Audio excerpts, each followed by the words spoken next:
dizer, aí você tem uma mistura entre o sistema moral e o sistema econômico.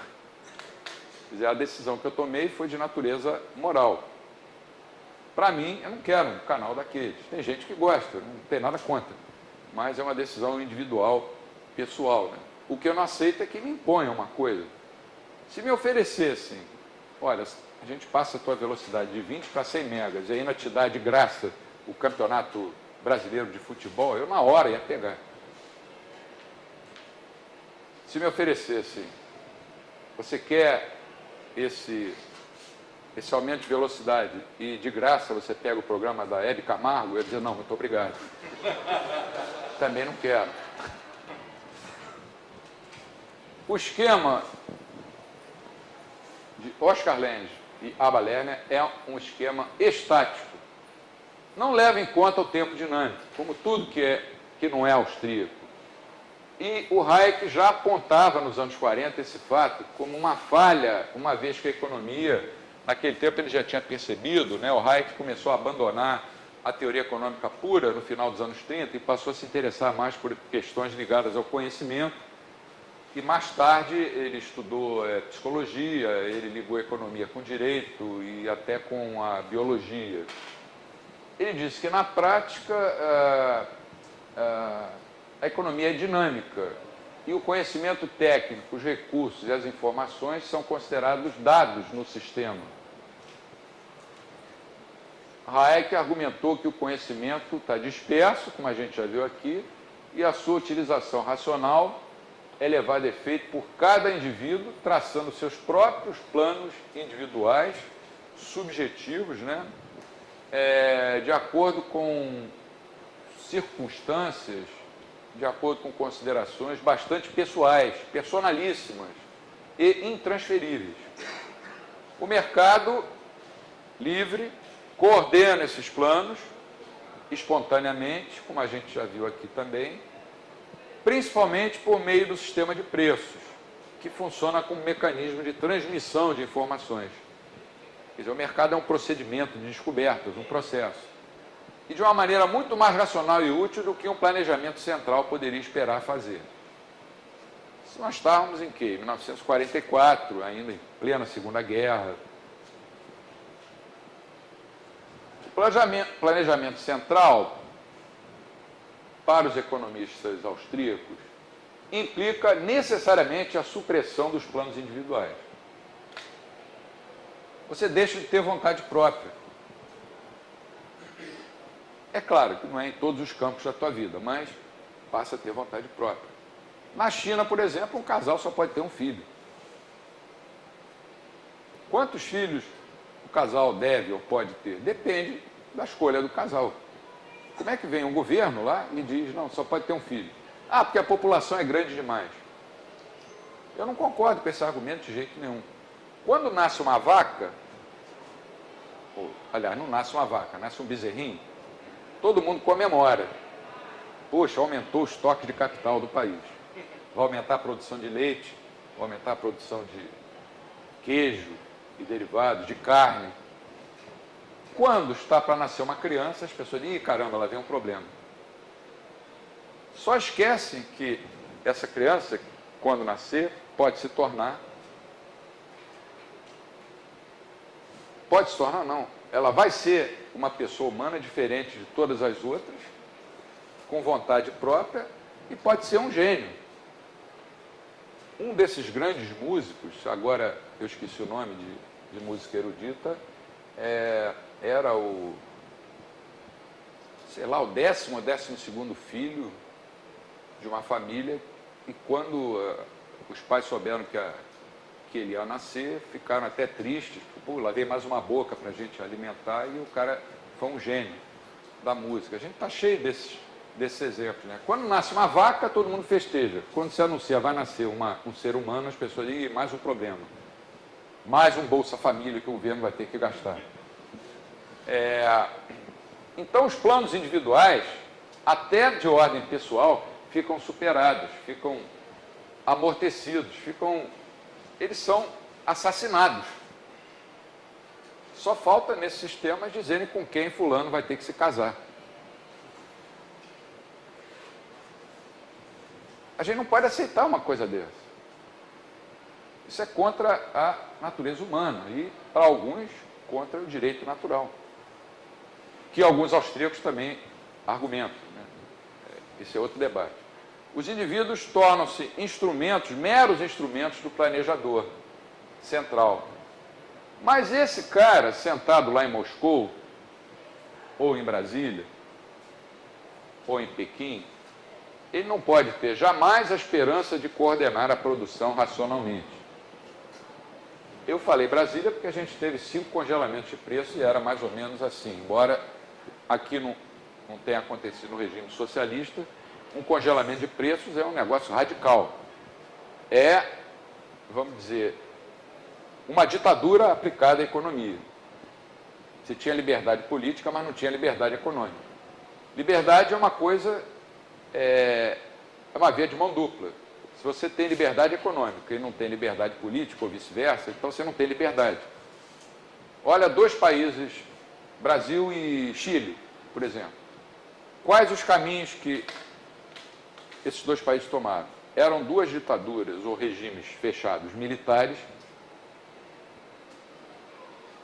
O regime do Salvador Allende ia implantar o socialismo no Chile, sem guerra, pela via gramsciana, por isso que ele hoje é pintado como um grande herói, ele era o cara que ia conseguir implantar o socialismo na América Latina, mas é um cara que desorganizou completamente a economia chilena, a inflação na época chegou a mais de 1000% ao ano, e aí teve lá eu chamo de contragolpe,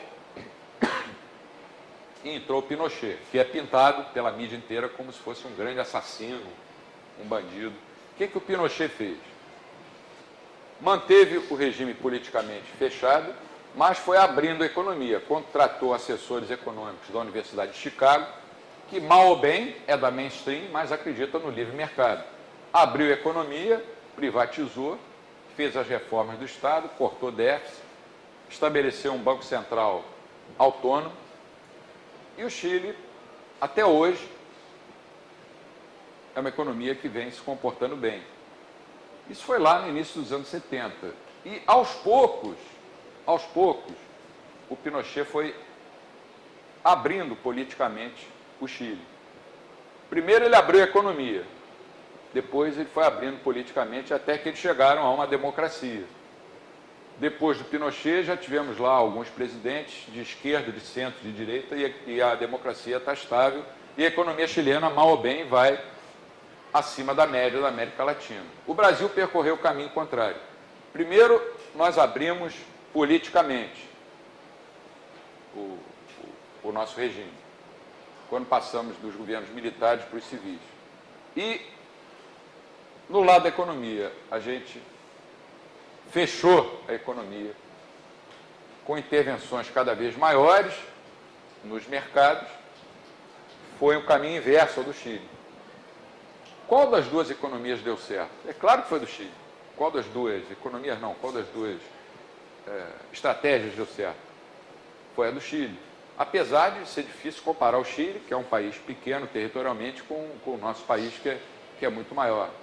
Mas nós chegamos a achar no Brasil que democracia ia resolver todos os nossos problemas, na época das diretas já, que era uma aspiração natural de todo mundo. Mas democracia econômica, democracia política sem democracia econômica, sem economia de mercado, também não funciona. Assim como o vice-versa. Se você tiver uma democracia, uma economia de mercado sob o sistema político fechado, também não funciona. Mas no Chile eles tiveram o bom senso de pouco a pouco abrirem a economia. E hoje na China fala-se em socialismo de mercado, que é o que eu disse ontem, parece um vascaíno rubro-negro, ou um palmeirense corintiano, ou um gremista colorado. Quer dizer, entre termos contrários, existe meio termo. Por exemplo, entre quente e frio, existe morno. São 2 termos contrários, quente e frio. Mas entre termos contraditórios, não pode haver meio termo. Por exemplo, ou está chovendo ou não está chovendo. Você não está dizendo, está meio chovendo. Ou aquela mulher está meio grávida. Ou está ou não está. Ou você tem o socialismo, ou tem uma economia de mercado. Agora, acho que a última trincheira desse pessoal de esquerda é a China. Eles estão se escondendo atrás do sucesso aparente da China, aparente não, que vem crescendo, e dizendo, descobrimos um novo caminho, que é o socialismo de mercado. O socialismo de mercado dá vontade de rir, porque é uma coisa tão absurda. As pessoas não sabem o que é socialismo e nem sabem o que é mercado. Bom, o planejamento central, então, indica a supressão dos planos individuais. Os indivíduos tornam-se instrumentos de um planejador que não tem nem a esperança de coordenar a produção racionalmente. Ele pode até achar que tem, mas ele não tem a menor possibilidade. E o estado de equilíbrio é uma quimera, quer dizer, uma imagem que não tem cabimento, não tem lugar, não tem espaço no mundo real, que é dinâmico. Além disso, o conhecimento, as oportunidades e a informação nunca são dados, nunca estão lá nos ceteris paribus ou nas equações como parâmetros constantes. Pelo contrário, estão sendo incessantemente criados e ampliados por meio das iniciativas individuais e suas interações. Então, o planejamento central ou bloqueia essas iniciativas, impedindo que elas sejam feitas. No exemplo que eu dei ontem, José comprava um terreno de Maria e vendia para João. Um socialismo de mercado ele não ia poder fazer isso. Um socialismo de mercado, até eu embarquei nessa.